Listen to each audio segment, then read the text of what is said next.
You guys see my shirt? It says the Shire on it. It's very cool. It's one of Chilbo Baggins's merch pieces, and I love it. It's very comfy and cozy, and that totally works for this week when everything is just not comfy.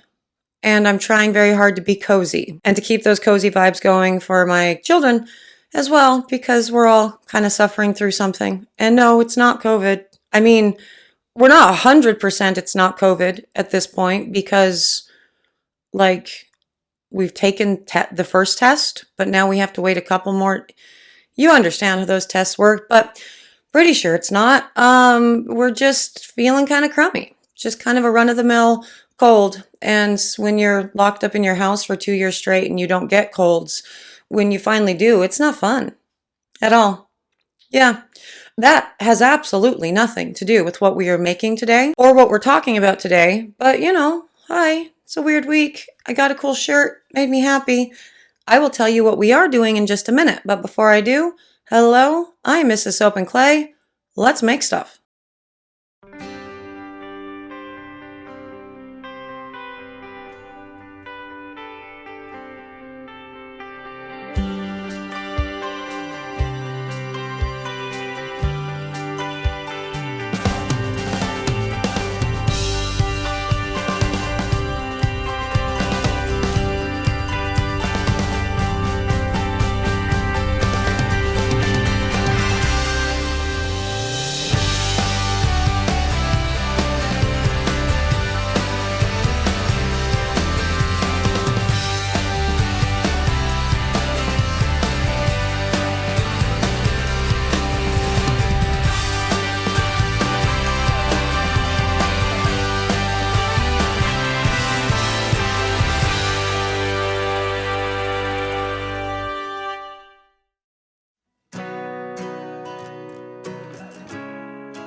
How's it going, Sudsers? Welcome back to the channel. You are at Soap and Clay, where we make all the soapy things, and you are here for day 246 of 365 days of soap, and today we're actually doing an FAQ, just targeted on one specific frequently asked Q, and that is how to train your hair when you move from like a regular shampoo to either a Sindet bar or a cold process shampoo bar. And these are fair questions, for sure. I know that I did a video or a series of videos in year one wherein I talked about the different shampoo bars that I use for myself for Soap and Clay Kidlets number 1 and 2. And we all three have completely different hair types. And so we therefore use 3 different types of shampoo bars. And I think it's probably time for a refresh because I've been getting a lot of questions about, well, training your hair. And what you should do. Should it be should you use an apple cider vinegar rinse? All the jazz. So let's talk about that, what you can expect when you move over to a cold process shampoo bar or a Sindet bar from your regular squeeze bottle stuff. And, you know, give you some information so you can continue making all of the best decisions that you possibly can in your soapy and life journey. So let's get to the video and we will talk all things hair. So shampoo bars, the prep, and there actually is a prep to it to get your hair and your scalp ready to make the switch to a natural shampoo versus a Sindet bar or something with, well, synthetic detergents in it, which is what we've been using on our hair for about 100 years. So right there, I want you to remember that right there. Just keep that in mind. Shampoo, like commercial liquid shampoos that we've been using, were only formulated like 100 years ago. And what did people use on their hair before then? Well, A, they didn't wash their hair a whole lot, which is the point of all of this, so we'll get to it in a minute. 2, they used oils or something acidic, sometimes a combination of the two in stages, or they used cold process soap. Granted, as we discussed in the history of deep diving, in the dirty history of soap making deep dive, back in the olden times, soap recipes for cold process soap were not nearly as scientific as they are today, and you could get a rather alkaline or lye heavy bar of soap. Now, C, the whether something is alkaline or acidic, like a product that you're using, doesn't super matter. We're going to go back to A. The biggest reason why we're having problems with our hair these days is because we're washing it too much. And this is only a rather modern thing, people washing their hair every day or every other day. And for literal centuries, that just was not the case. And that was good because it helped keep your acid mantle, kind of normal. But let's also talk about that acid mantle, because that's going to be the thing that you actually encounter first and foremost when you start training your hair to use cold processed shampoo bars or a natural shampoo. Is your scalp might get weird for a little bit. It might produce more oil than necessary to recover from the change. But that's true of literally everything that you do. Every new skin routine that you do, you're going to experience that. Whether you're going to a natural underarm deodorant or changing up the face cream that you use or whatever. Your skin is going through a transition period in where it's trying to balance itself out, because that's literally what the acid mantle does. Now, I've talked about this in a number of videos before, but let's just, for a refresh, remember the acid mantle, the pH of skin, like your skin, is between 4.5 and 5.5. The pH of the scalp, same thing. Same thing. And if we have determined, let's just logic this out, if we have determined that cold processed soaps, if properly formulated, are not only fine for the skin, but good for the skin and actually imparts more moisture than what the detergent bars otherwise strip, why would it be different for the scalp? It wouldn't. It wouldn't. All of your skin is designed to recover. In normal circumstances, the acid mantle adjusts itself within about 15 minutes of any sort of trauma, be it acidic or alkaline. Either way, within 15 minutes, your skin has recovered from that.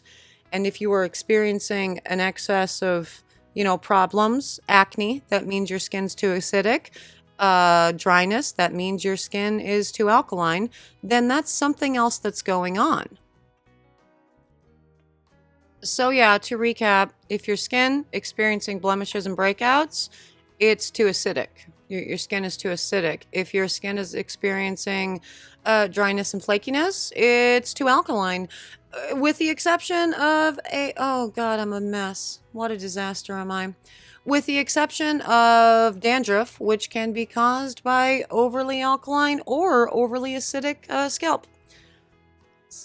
Fun. It's super fun. Anyway, the point is, the biggest culprit, the biggest problem that we have with any sort of, head woes is that we are actually washing our hair too much.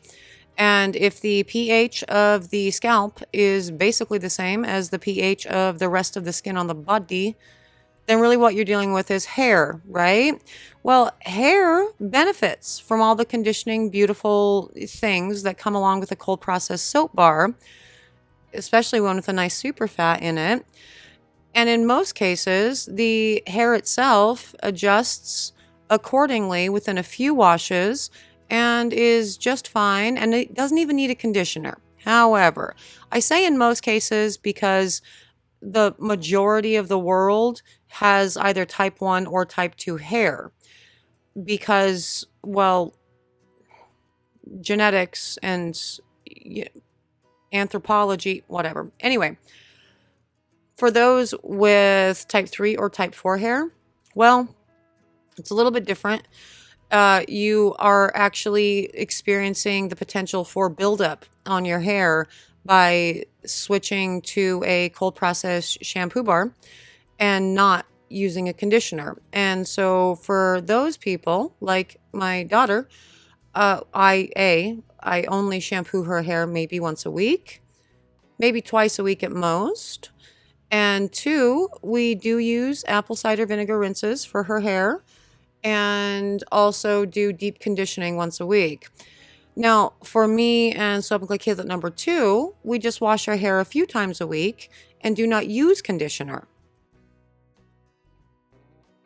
So the biggest and best way to start training your hair for a cold process shampoo bar is to not wash it as frequently. And that could take a few weeks of just maybe washing it once a week. And if that's too much for you to handle during that time to actually help balance that acid mantle and get it ready for, just a regular,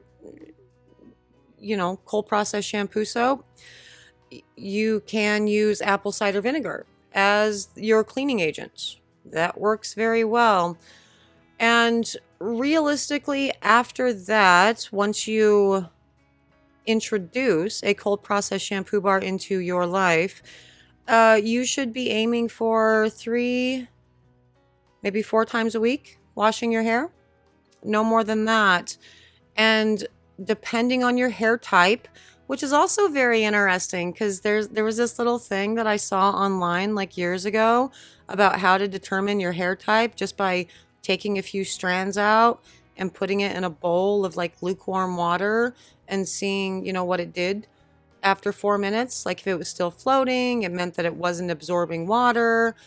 And if it sinks to the bottom, it means that the shaft is wide open and absorbing all the water.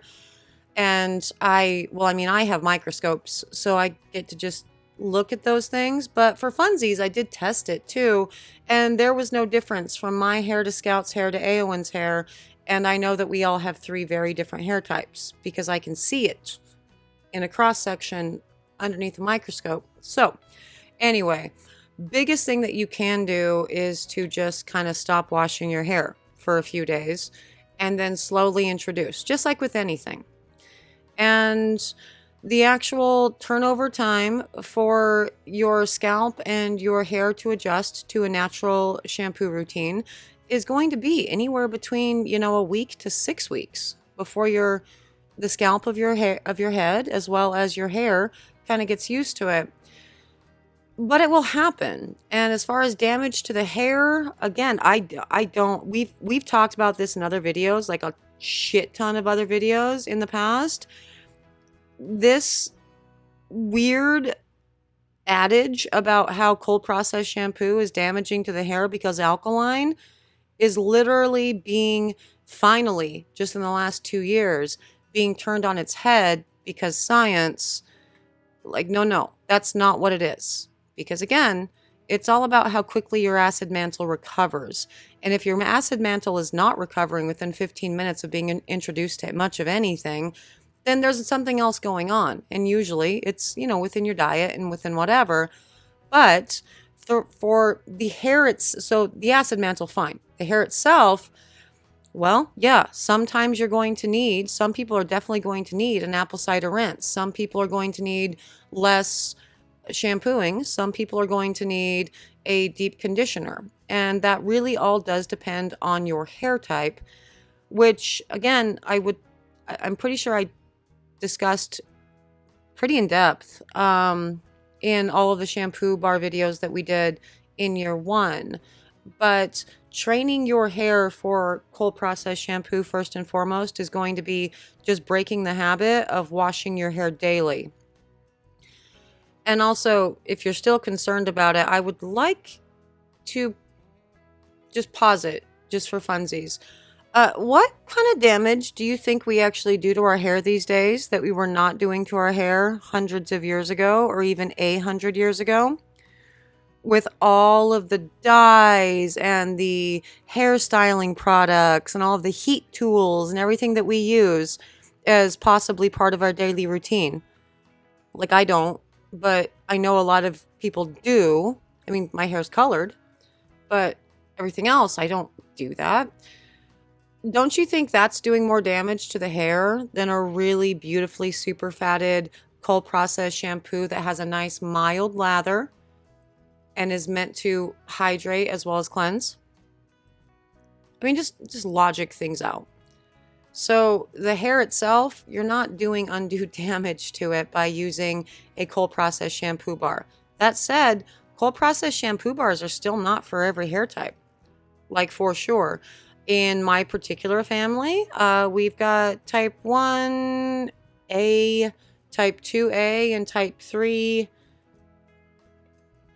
maybe A as well, hair types. None problems whatsoever if you have the right formulation of your shampoo bar. But everything else, I mean, that A1 has to do things differently. Like, we have to condition her hair a whole lot more than we condition my hair. We also have to wash her hair less because she has very textured hair. So first and foremost, train your hair by not washing it as much for a couple weeks, and then gradually introduce your cold process shampoo bar into it. And then you may or may not need more conditioner. You may or may not need an apple cider rinse. But at the end of the day, don't give up. You can definitely get there. And there it is, a quick and dirty how to train your hair when switching from a regular commercially made shampoo to a shampoo bar or a Sindet shampoo bar. And again, I think the biggest thing that you really need to keep in mind is sometimes some hair is just not going to respond well to either a Sindet bar or a cold process shampoo bar. And that's fine. Ultimately, I would prefer that everybody at least try to get away from the single-use plastics in the bottles and all of the stuff that's mostly just water for the washing of our hair and all of the unnecessary detergents. But, you know, if you try it and it doesn't work for your hair, then it doesn't. That said, there are lots of formulations out there, and so they usually are pretty good with all hair types. It just really does take that patience bit that not a lot of people want to do. And I get it. That said, for me, I've been using cold process shampoo bars on my hair for 6 years. And this is my hair. I like it. It's healthy. We don't have any breakage. I really usually don't have to worry about conditioning my hair. You only do that about once a week. And for me personally, I do not do an apple cider vinegar rinse afterwards. So there's that. There are some people who need to do that though. So that's cool too, for sure. Anyway, I hope you guys got some good information from all of this, maybe helped you out in this whole what is cold process shampoo even, because that's a debate in and of itself, and one that I'm not getting into on this one because I think I've done it before. But there is all of that for you today, and I thank you so very much for joining me today. Sudsers, an extra special thank you to you. Seriously, thank you. I'm having a weird week, and being here with you, if just for a moment, makes everything wildly better. So I'm out of here for today, but I will see you guys all again tomorrow for another round of soapy fun. Bye.